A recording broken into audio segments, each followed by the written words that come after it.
We had agreements on how to keep the border peaceful and tranquil, and those agreements were violated by China in 2020.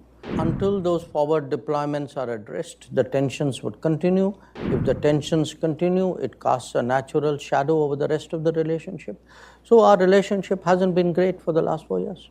Since you mentioned trade, it does make me think of China and the complex relationship that India and China have. I note that just recently China surpassed every other country in its trade relationship with India, and yet tensions with China persist. And I would love to hear how you see the strategic picture with respect to China and what India is trying to achieve in its relationship with China.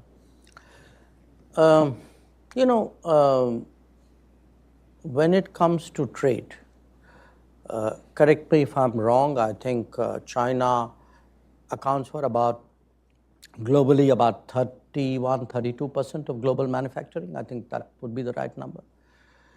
And a lot of that has happened because over multiple decades, the international business, which is primarily Western-led, has chosen to collaborate with China for mutual benefit.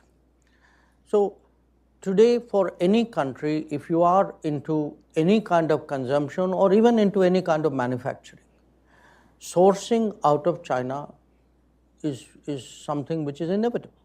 Because if you are consuming, if you are not manufacturing and consuming, that's probably where you get a lot of things the cheapest. And even if you are manufacturing, a lot of your components and your semi-processed materials, come out of there.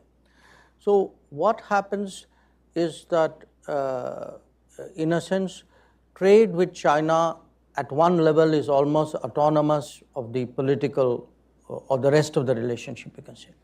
So I don't think it's just a question of numbers. You also need to look at what is it which you are trading, because there would be countries who would be more sensitive to their exposure.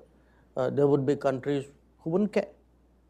So I think for us today, because we were earlier on digital, on technology, we are very sensitive to our data flows. It's often, to me, a little perplexing that people debate so deeply how the data must be secured at home, but are less concerned about what happens when the data leaves your borders. So in a much more data-sensitive world, in a much more technology-sensitive world, I think it's important to look at what your exposures are, how do you mitigate it, how do you balance it, how do you diminish the risks. Separately from that, in terms of our own relationship with China, I think it's a long story, but the short version is that we had agreements on how to keep the border peaceful and tranquil, and those agreements were violated by China in 2020. And because we have forward deployments of our militaries, there are resulting tensions. And until those forward deployments are addressed, the tensions would continue. If the tensions continue, it casts a natural shadow over the rest of the relationship. So our relationship hasn't been great for the last 4 years.